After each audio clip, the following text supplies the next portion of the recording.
Hello दोस्तों, कैसे हो आप। मैं भावना स्वागत करती हूँ आपका आपके यूट्यूब चैनल स्टूडेंट इंडिया पर। दोस्तों, आज की वीडियो में हम पढ़ने वाले हैं कि अर्थ अलंकार क्या होते हैं। क्या पढ़ेंगे? अलंकार। तो इस वीडियो के अंदर मैं आपको अलंकार पढ़ाऊंगी जो कि अर्थ अलंकार होगा। क्या पढ़ाऊंगी? अर्थ अलंकार और उसके भेद। पिछली वीडियो के अंदर मैंने आपको शब्द अलंकार पढ़ाए थे। अगर आपको उसकी डिस्क्रिप्शन पर लिंक चाहिए तो मैंने पहले से दे रखी है, तो आप उसमें देख सकते हो। ठीक है, तो इस वीडियो के अंदर हम पढ़ने वाले हैं कि अर्थ अलंकार किसे कहते हैं। तो पहले इसके अंदर जो हम पढ़ेंगे अर्थ अलंकार, इसके साथ साथ हम इसकी ट्रिक भी सीखेंगे। ट्रिक से समझ में आ जाएगा आपको कि हाँ, इसमें हम कैसे पहचाने अलंकार को, अर्थ अलंकार को कैसे पहचाने, जिसके भेद है उन्हें कैसे पहचाने, वो मैं आपको ट्रिक के माध्यम से बता दूंगी। ठीक है, तो शुरू करते हैं अपनी वीडियो। तो अर्थ अलंकार क्या होते हैं? तो अर्थ अलंकार के अंतर्गत उपमा, रूपक, उत्प्रेक्षा और अतिशयोक्ति अलंकार सम्मिलित होते हैं। कहने का मतलब है कि जो अर्थ अलंकार होती है ना, इनकी जो डेफिनेशन परिभाषा भी बन जाएगी। ठीक है, अर्थ अलंकार के जो भेद होते हैं ना, उन्हीं में सब कुछ है। इनके भेद पर आते हैं। तो अर्थ अलंकार के 4 भेद होते हैं: उपमा अलंकार, रूपक अलंकार, उत्प्रेक्षा अलंकार और अतिशयोक्ति अलंकार। तो पहला कौन सा भेद है हमारा? उपमा अलंकार। तो उपमा अलंकार क्या होते हैं? उपमा का अर्थ होता है तुलना या फिर समानता। किसी भी दो वस्तु के किसी के बीच, वस्तु जरूर नहीं है, किसी के भी बीच जो समानता हो, समानता या फिर तुलना की जाती हो, उन्हें बोलते हैं उपमा। ठीक है, जहां पर कोई दो वस्तुओं की तुलना उनके रंग, रूप एवं गुण के अनुसार की जाती हो, उन्हें उपमा के अलंकार कहते हैं। उसको उपमा के अलंकार कहते हैं। कहने का मतलब है कि जहां पर दो वस्तु या फिर दो प्राणियों के बीच में क्या तुलना की जाती हो, दो वस्तुओं की तुलना उनके रंग के आधार पर, रूप के अनुसार, रंग के अनुसार या फिर गुण के अनुसार की जाती हो, उन्हें बोलेंगे उपमा अलंकार। जैसे कि उदाहरण दे रखा है हरिपद कोमल कमल से। हरिपद कोमल कमल से, ये हमें एक काव्य दे रखा है। इसे अगर बोलेंगे तो हरिपद कोमल कमल से, इसका मतलब होता है कि इस पंक्ति में कहा कि हरि मतलब जो हमारे भगवान है, भगवान की जो पैरों की तुलना की गई है कमल के साथ। जो हरि के पद है मतलब भगवान विष्णु के जो पैर हैं, उनकी तुलना किसके साथ की गई है? कमल के साथ। जैसे कि यहाँ पे दे रखा है, इस काव्य पंक्ति में हरि मतलब भगवान के पैरों के कमल के समान कोमल बताया गया है। कि इसमें बताया गया कि जो हरि के जो पैर है वो कमल के, जो कमल हमारा कोमल होता है, कमल पद है, कोमल होता है। तो जो हरि है उनके, हरि के पैरों के कमल, जो हरि के पैरों के कमल के समान कोमल बताया गया है। ठीक है, जो हमारे हरि के पैर है उन्हें, हरि के पैरों को कमल के समान कोमल बताया गया। अर्थात मतलब हरि के जो चरण है, पैर है, उनकी तुलना कमल के साथ की गई है। मतलब क्या किया जाता है? तुलना की जाती है, उन्हें हम उपमा अलंकार कहेंगे। इसकी भी एक ट्रिक है। जिस भी काव्य के अंदर सा, से, सी, सरी, सरी ऐसे शब्द आ जाए, सा, से, सी, सरी, जहां पर भी ऐसे शब्द आ जाते हैं तो वो हमारा उपमा अलंकार कहलाता है। जैसे कि इसमें है हरिपद कोमल कमल से शब्द आया, इसमें आया, तो ये हमारा उपमा अलंकार है। अगर आपको चलो पहचानने में दिक्कत आती है कि हम नहीं पहचान पा रहे कि इसमें तुलना कहाँ पे की गई है, तो इसकी ट्रिक है, जहां पर भी काव्य के अंदर से हो जाए, सा हो जाए, ऐसे शब्द आ जाए, तो वो हमारा क्या होगा? उपमा अलंकार होगा। जैसे कि लाल किरण सी चोच, देखा रखे, लाल किरण सी चोच खोल, एक मैंने काव्य लिया है, लाल किरण सी चोच खोल। इस काव्य में क्या है कि जो हमारे जो मतलब हमारे नहीं मतलब जो भी चिड़िया है उसकी जो चोच है उसकी तुलना लाल किरण से की गई है। किरण तो पता ही होगा ना, रोशनी। तो लाल रोशनी से किसकी तुलना की गई है? जो हमारी जो भी चोच है उसकी तुलना लाल किरण से की गई है। तो तुलना की गई है, तो एक उपमा अलंकार होगा। अगर वैसे ही पहचान में ना आए तो बता रखा है कि लाल किरण सी चोच खोल, तो सी शब्द आया इसके अंदर और सी हमारा इस ट्रिक में भी है, तो आप पहचान जाना कि वो उपमा अलंकार होगा। ठीक है, तो पहले ट्रिक तो हमारी ये है कि जहां पर भी सा, से, सी, सरी, सरिस आ जाए, किसी भी काव्य में, तो वो हमारा उपमालंकार कहलाएगा। ठीक है, इसी के साथ हमारा पहला उपमालंकार कंप्लीट हुआ है। नेक्स्ट करेंगे रूपक अलंकार। हम पढ़ने वाले हैं रूपक अलंकार और उत्प्रेक्ष अलंकार। ये हमारा दूसरा वेद है, रूपक अलंकार, और तीसरा उत्प्रेक्ष अलंकार। तो रूपक अलंकार क्या होता है कि इसमें वस्तुओं के बीच अभिन्नता को स्पष्ट करना रूपक अलंकार का मुख्य गुण है। वस्तुओं के बीच क्या करना, स्पष्ट करना अभिन्नता को। इसमें क्या भिन्न है, क्या विभिन्न चीज है, विभिन्न का अपोजिट वर्ड होता है अभिन्नता। ठीक है, विलोम शब्द है। तो इसमें क्या भिन्नता है, हमें ये स्पष्ट करना रूपक अलंकार बताता है। ठीक है, उदाहरण में है कि बीती विभारी जागरी, अंबर पनघट में डूबो रही तारागढ़ उषा नागरी। इसमें कहने का मतलब क्या है कि इस काव्यांश में है कि जो अंबर है, अंबर क्या है हमारा, आकाश। पनघट क्या है, पनघट आकाश, और जो हमारा घट होता है, ठीक है, में डूबो रही तारागढ़, तारा घट, घट होता है कुंभ, और तारा मतलब आकाश में। उषा, उषा प्रातः नागरी मतलब स्त्री। तो देखो इसमें कितना डिफरेंस बताया जा रहा है, कितनी विभिन्नता बताई जा रही है। अंबर पनघट, अंबर कहाँ, आकाश में, और पनघट धरती पर, कितना डिस्टेंस है दोनों, है ना, कितनी ज्यादा विभिन्नता बताई जा रही है। में डुबो रही तारा घट, तारा मतलब जो आकाश में तारा है, और घट मतलब कुंभ जो धरती पे है। इसमें भी कितनी डिफरेंस बताया जा रहा है, इतनी विभिन्नता बताई जाती है। उषा नागरी, उषा मतलब प्रातः, जो हमारी प्रातः, और नागरी मतलब स्त्री, दोनों में विभिन्नता है। इस जिसमें क्या हो, विभिन्नता स्पष्ट की जाती हो, वो हमारा रूपक अलंकार कहलाता है। अगर इसे समझ में ना आए तो इसकी भी एक ट्रिक है। इसमें क्या होगा कि आपको हमेशा पता है कि संज्ञा और संज्ञा, कोई भी जो संज्ञा होती है, संज्ञा, दो संज्ञाएं आपस में एक साथ नहीं लिखी जाती। अगर हम ऐसे लिखते हो कि राम दिल्ली जाएगा, तो राम और दिल्ली के बीच कोमा लगाते हैं, मतलब उसके अंदर दो संज्ञाएं साथ में लिखी नहीं जाती। पर इसमें क्या है कि दोनों संज्ञाएं, जो संज्ञाएं हमारी, अंबर भी एक संज्ञा है, पनघट भी एक संज्ञा है, दोनों संज्ञाएं को हमने एक साथ लिखा है। कहने का मतलब है कि दोनों संज्ञाएं को एक साथ लिखा हमने, तो ये हमारा क्या हुआ, रूपक अलंकार। सिर्फ रूपक अलंकार में ही हम दो संज्ञाओं को एक साथ लिख सकते हैं बिना कोमा के। ठीक है, बिना कोमा लगाए लिख सकते हैं।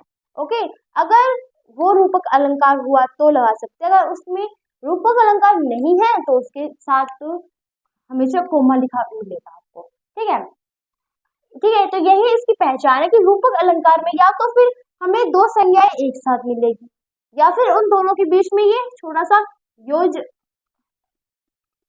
ये आपको डैश का निशान मिल जाएगा, योजक चिन्ह। ओके, ये आपको योजक चिन्ह मिलेगा।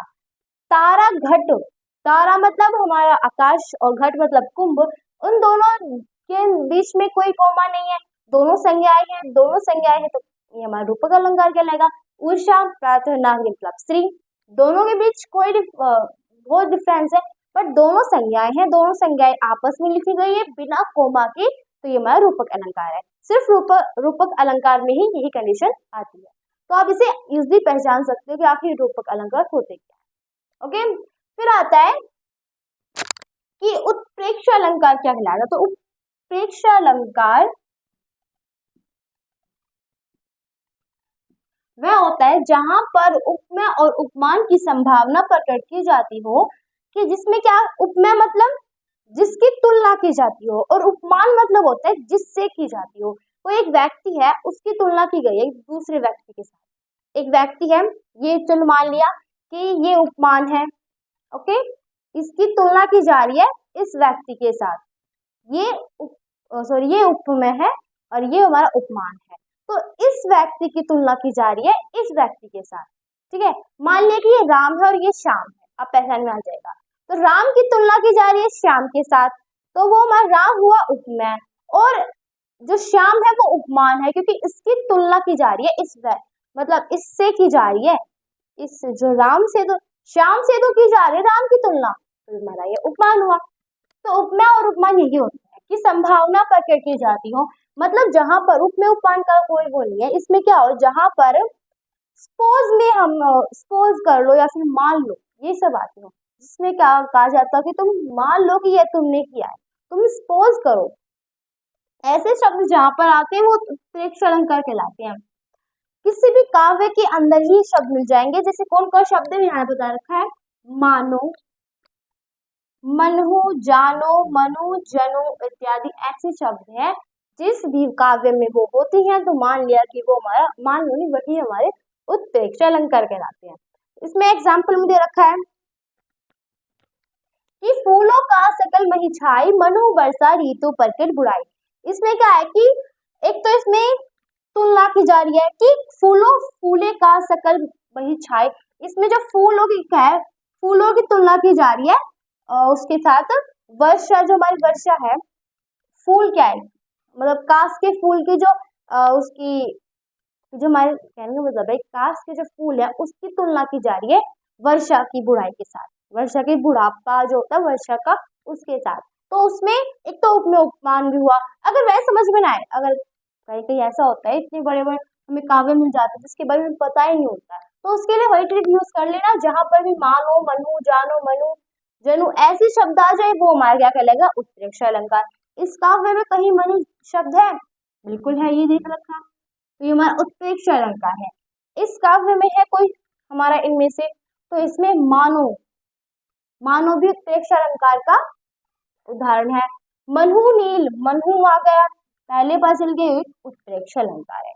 ठीक है, सबकी ट्रिक के साथ समझ लोगे तो अच्छी बात है, क्योंकि अलंकार को ज्यादातर हमें, अगर आपको ट्रिक के साथ नहीं समझना, अगर आपको वह समझना है तो ज्यादातर आपको बुक या फिर गाइड के अंदर जितने भी उदाहरण होते हैं सभी को पढ़ना, ठीक है, उन्हीं में हमें समझ में आएगा ज्यादातर। अगर आपको ट्रिक के साथ समझना है तो मैंने ट्रिक बता दी है, अगर आपको नहीं समझना ट्रिक के साथ तो मैंने गाइड के बारे में बता दिया। गाइड में से आप जितने भी उदाहरण हो, जहां तक आपको उदाहरण पढ़ना हो पढ़ते रहो, आपको तभी समझ में आ जाए कि अलंकार होते क्या, ठीक है, मतलब अलंकार जो है उनके, अगर आप अलंकार की हिंदी जो भी हमारी हिंदी है उन्हें समझ लोगे तो फिर आप वैसे समझ जाओगे, पर अगर इसकी ट्रिक जाननी है बिना हिंदी समझे तो ये इसकी ट्रिक है।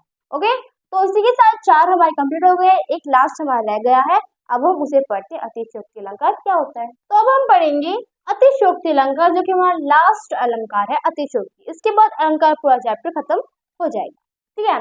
एंड पिछली वीडियो की जो मैंने आपको पहले बता दी डिस्क्रिप्शन पर लिंक दे रखी है, अगर आप देना चाहो देख सकते हो, ठीक है। ऐसा नहीं है कि अगर आपने वो नहीं देखा तो ये बिल्कुल समझ में नहीं आएगा, नहीं ऐसा नहीं है, अगर आपको वो भी देखना हो देख लेना, आप इसे पहले भी देख सकते हो या फिर बाद में भी देख सकते हो, ठीक है, इस वो टेंशन नहीं है। तो अतिशयोक्ति अलंकार ये होता है जब किसी की अत्यंत प्रशंसा करते हुए कोई बात बड़ा चढ़ाकर अथवा लोक सीमा का उल्लंघन करती है कि कही जाए वहां, तब वहां अतिशयोक्ति अलंकार उपस्थित होता है। जैसे कि मैं आपको उदाहरण बताती हूँ, एक आपने टीवी में, आप टीवी जैसा भी देखते हैं तो टीवी के अंदर आपने कोई एड देखा होगा कि जिसके अंदर क्या होता है कि आपने ये सुना होगा कि ये चांद सा रोशन चेहरा, एक एड के अंदर है, तो उसमें ये चांद सा रोशन चेहरा ये एक अलंकार ही है, क्योंकि अलंकार क्या होते हैं, इसमें ये एक अतिशयोक्ति अलंकार है। तो ये अतिशयोक्ति अलंकार में क्या किया जाता है कि जो बात होती है वो अधिक बढ़ा चढ़ाकर की जाती है, उसकी प्रशंसा जो करते हैं तो बढ़ा चढ़ाकर करते हैं, लोक सीमा से बाहर करते हैं। अब उसने कहा कि ये चांद सा रोशन चेहरा, तो एक लड़के का जो चेहरा बहुत सुंदर होगा, तो उसकी जो कंपेयर है ना, उसका कंपेयर चांद से कर दिया, तो बात को बढ़ा चढ़ाकर तो कहा उसने कि उसका जो चेहरा है वो कहाँ उसका चेहरा और कहाँ वो चांद, तो चांद से कंपेयर कर दिया, तो ये बात वही होता है लोक सीमा से बाहर, लोक सीमा का उल्लंघन किया जाए। मैंने कहने का मतलब है कि बात को बढ़ा चढ़ा कर किया जाता हो, उसे हम कहते हैं अतिशयोक्ति। वह शर यहाँ पर आता है, जो शेर होते हैं या फिर क्या कहते हैं हमारे शेर होते हैं या फिर शायरी होती है, जो शायरी होती है ज्यादातर हमारी अतिशयोक्ति अलंकार ही होती है। वह शर इधर गांडी गुण से भिन्न जैसे ही हुआ, धड़ से अलग जयद्रथ का उधर से छिन्न वैसे ही हुआ। तो इसमें कहने का मतलब है कि यह धनुष से बाण अलग हुआ, जब यहाँ पर धनुष से बाण अलग हुआ ही नहीं कि जयद्रथ का सर कटकर धड़ से अलग, जिसमें अतिशयोक्ति अलंकार है। ऐसा हो सकता है, ये कहने का मतलब तो यही है कि बंदूक चलाई भी नहीं और सामने वाला मर भी गया, तो ऐसा तो है नहीं, बढ़ा चढ़ा कर बातें तो की गई है कि उसने कहा कि उसने बाण तो चलाया ही नहीं, बाण उस जो ये है धनुष से बाण अलग किया ही नहीं, उससे पहले जयद्रथ का धड़ अलग से अलग हो गया, मतलब जयदर का जो धड़ है, सर है, वो धड़ से अलग हो गया।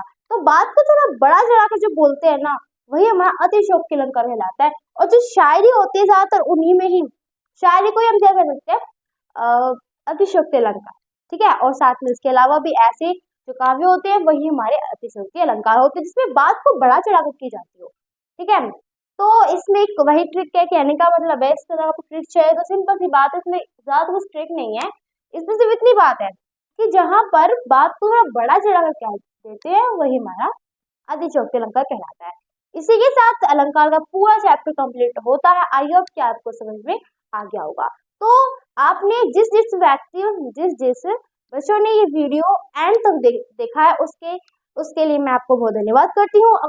मैं आई होप, मैं आशा करती हूँ कि आपको ने जो वीडियो देखी है, इसके बाद आपको जो कंफ्यूजन था आपका अलंकार से रिलेटेड, वो खत्म हो गया होगा। ओके, तो अगर आपको मेरी वीडियो अच्छी लगी हो तो इसे लाइक करना, सब्सक्राइब करना एंड शेयर करना।